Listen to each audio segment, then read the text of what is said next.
Good morning, Cody's Caravan. This has been a dream of mine to come out here. I'm telling you, I'm good. This place is amazing. It's been in my thoughts for so long. This is Lizzie. This is Larry, and we're talking about the Glashoff, the sculpture ranch. This place is so whimsical, so amazing. I had so many people ask me what was going to happen to all this art after Philip passed away, and so that's why I called you, Lizzie, because I'm like, what is going to happen? So what's going to happen? So we are going to do what Phil did and sell his art, share his art, so that other people can enjoy it. It would be a shame to see all of this just sit here and continue rusting. I'd rather it be in homes and in public spaces so people can enjoy it. I think that's lovely. That's lovely because you know what? This stuff does need to be enjoyed by people. Absolutely. Oh, it's so fun. So fun. Larry, what was Phil like? What was it like growing up with that guy? I won't say what I said at the memorial. He was gruff. He was old-fashioned, and very hard worker. Absolutely. Yeah. I mean, look at everything here. He's very prolific, and he had a goal in mind, and his life was aimed at accomplishing that goal, which he did. I think he was fascinating the way that he saw things in stuff that people discarded that no one would think about. You know what I'm saying? Like that, he saw it. Yeah, that's the uniqueness of everything that he did. You can recognize something on just about every piece of art here on what something used to be, but now is something else. Yeah, it's got a new whimsical life. Yeah. I love it. I absolutely love it. Okay, Lizzie, we're going to take a walk around here. Great. Sounds some of your favorite pieces I want you to show me. Okay. Some of Phil's favorite pieces I want you to show me. And then we'll just talk about his legacy, because I just think it's incredible what he did with stuff that people just would discard or things that he would find. Absolutely. I'm finding myself while going through his junkyard, I'm finding myself looking at something and thinking, oh, I could use that. And then I have to remind myself that's not what I'm here to do. Because I would end up not getting rid of it. Yeah, exactly. I can totally see that. Yeah. Okay, so we'll take a closer look around. I mean, look at that. Look at this one right here. Guys, this is amazing. This was a tank. That was a hatchet. I mean, the fishing pole. I mean, everything. It's incredible. When you look at his artwork, it makes you look at the world a totally different way. You will not look at stuff the same way after you see Phil's stuff. All right, so coming up, we'll take a look around, and we are going to go into the junk area. Oh, yeah. Very excited about that. All right, back to you guys in the studio. Cody, I had to tell you, I had a chance in September of 2010 to go to the sculpture ranch there. I met Philip Glashoff, watched him, do some of the work that he was doing. He was putting a sculpture together that involved chains, like from a saw. And so he was using the chains for hair. It was amazing. I was like, that's brilliant. My brain would never think to see that way. Just a phenomenal man. Very cool. Oh, look, Court, chains, hair. Just like that. Just like that. Just like that. I'm telling you. Wow. The stuff that he just imagined. Just so cool. Very cool, Code. I'm so glad you're there. Cool. So cool. All right, we'll catch up with you in a little bit. Liven up your backyard with a sculpture that's truly, really one of a kind. Yeah, Cody's Caravan is in Fairfield, live exploring a ranch that is all about art and legacy. Hi, Code. Well, if you go to Fairfield, you got to keep going. You're in the Sassoon Valley. You're a little bit east of that, or west of that. West of that. I don't know. You're the traffic person. You got to tell me east of that. Okay, so I'm so bad with directions. Okay, so we're at the Glashoff sculpture farm, or you know what I'm talking about. Yeah. We're here this morning, and this is my most exciting part. This is his junk pile. This is where it all started, and they're gonna let me in. So come on in, guys. Come on in. This is so amazing to me. Okay, Lizzie, tell me about the parties and the things that he would have, and he would have people bring rusted out pieces of metal to it. Yeah, so as he got a bigger collection, he thought it was a great idea to have his clients that came out to his annual art shows to bring a piece of rusty metal so that he could then find inspiration in whatever he got and create something new. I think that's fantastic. Yeah. Fantastic. My friends just bring liquor. You know, we're doing it all wrong. We're doing it all wrong. Okay, Larry, so you told me that it actually got started with parade floats. That's I had right, never yeah. heard this story before.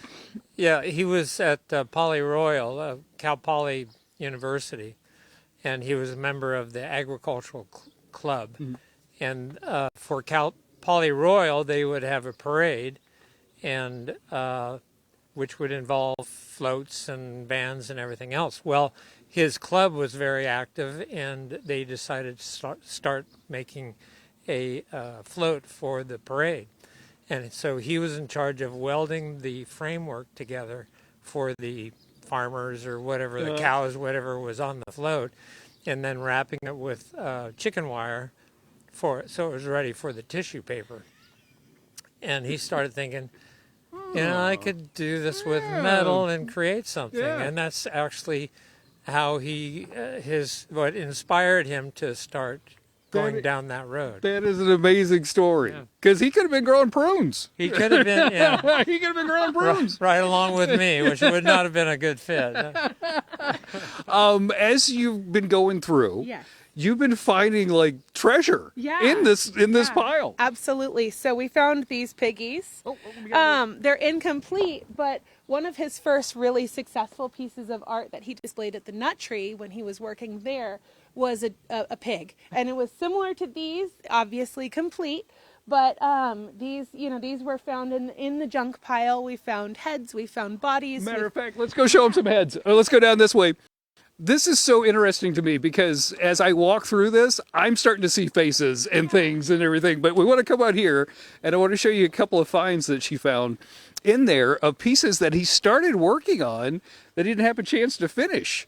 Like these heads right over here. Yeah, so we found, I think it's a reindeer head. There's a chair seat that's rusted out that was another face. This really cool gnarly guy right here. We found some other bits and pieces, body parts and arms that had been taken off and things like that. So it's kind of like a treasure hunt. It really is. Yeah. It really is. Yeah. Or an episode of Dateline. Oh. As long as you're talking about art pieces, we found some arms and legs and all this stuff. That makes it okay, right? That makes it okay. Thank you so much for having us out. We're going to show you some more coming up, and then we'll tell you about when you could actually get some of this stuff for your own backyard, in your front yard, or your museum, whatever. Back to you guys in the studio. Such cool stuff. I love it. All right. Thanks, Cody. I know.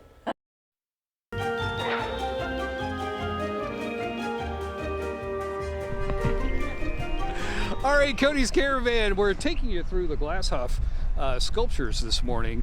I got a little droney kind of video as we were going through, so you can kind of see some of these pieces from up top. They're so whimsical. They're so beautiful. Seriously, my art student Cody is just going crazy right now, like it's spring break. I just love this so much. Okay, so we're on this road right here, and we've got all these pieces on the road. These right here, what's the story? What's going on with these cows? So these were one of his original pieces. His original style was, a lot of intensive work cutting out all these little individual pieces that were the hair of these cattle. They lived at the Nut Tree in Vacaville for quite a time, and then they came back out to the ranch, and we're hoping that maybe at some point in the future they can make their way back to Vacaville and really honor the legacy of, where they came from in the beginning and Phil's work there at the Nut Tree when he was younger. Oh, it's got to happen. It's got to happen. Okay, let's keep walking because I want to show off as much stuff as I possibly can. But as we're walking and talking, these can go home with you. Yes. Or they could go into a museum or, somebody. Absolutely. They can definitely go home. They can definitely be put in public art spaces, things like that. We're hoping to be able to, show off what he did and put it in places where people will appreciate it. I think if it was in public spaces, then maybe people will get what I'm getting right now, where like things that you think are junk can be beautiful. Absolutely. And I think that's why his work is so important. Yeah, I think that it's really important to see, like, okay, this isn't trash. It doesn't have to go into a landfill necessarily. I think that's really what he was about.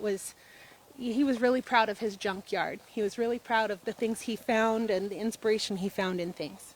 That must have been fun for him to find something and then go, oh, I know what it's going to be. I know what it's going to be. Yeah, I think that, he and I never really talked too much about it, but seeing the things in the junkyard as I'm going through it, I'm starting to find treasures of my own, and I have to reel myself in and think, okay, I'm not a welder, I'm not doing the same thing he did, and my husband would kill me, right? So, I think that there's so much inspiration that he found in things, and his son found in things, and artists in general, find inspiration in a bird, or a tree, or a piece of junk, right? A piece of or junk. What some would consider junk. Yeah, I just love it so much. I want people to check out and follow you guys along, because you got a lot of exciting things going on and things to remember Phil. So what do they need to do? So we're on Facebook, Glashoff Sculpture Ranch, and then also our website. Those are the two best ways to connect with us. And they can call, text, email, that sort of thing, and we can have you come out and take a look at the art and appreciate it. Yeah, appreciate it. And maybe take something home. Yeah. Coming up in the 10 o'clock hour, Alan's going to tell us a great story about the time that this artist was injured and didn't stop making art. That's right. That's coming up. All right, back to you guys in the studio. They literally don't make them like that anymore. Right? Amazing stuff. Wow. No, they don't. They don't. Mr. Philip Glasgow. Thanks.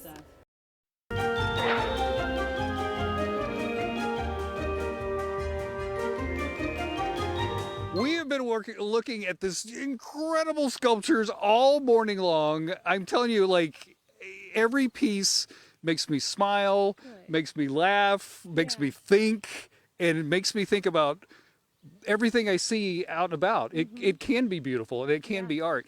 And here's the cool thing. This could be yours. Yes.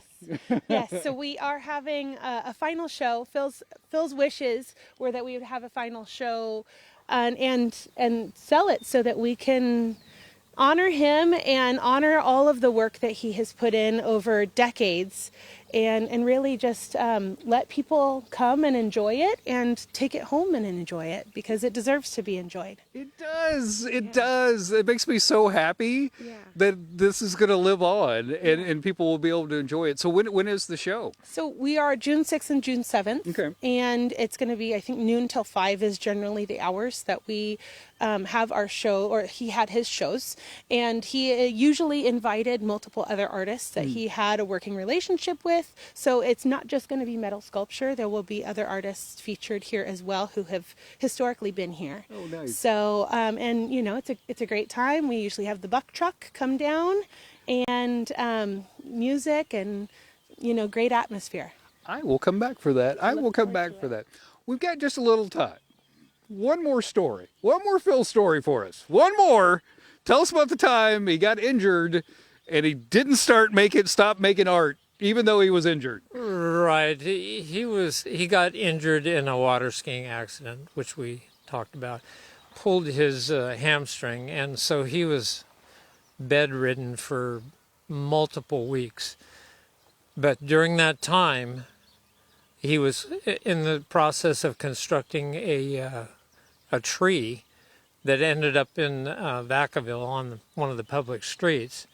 And at that time, when he was on his bed, either flat on his belly or on his back, he was taking sheets of copper and using a tin snip to create the leaves for the trees for 2 weeks. That's how dedicated he was. That's amazing. To his art. I love that story so much. I love that. What a legend. What a legend.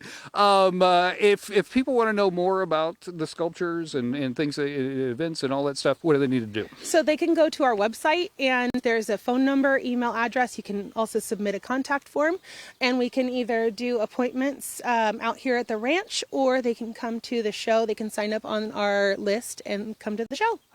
I just think how wonderful to have one of these pieces. Yeah. Oh, this is amazing. Thank you so much. You're This is so so fun welcome. today. All right, back to you guys in the studio. Such a great spot. Thanks, Code.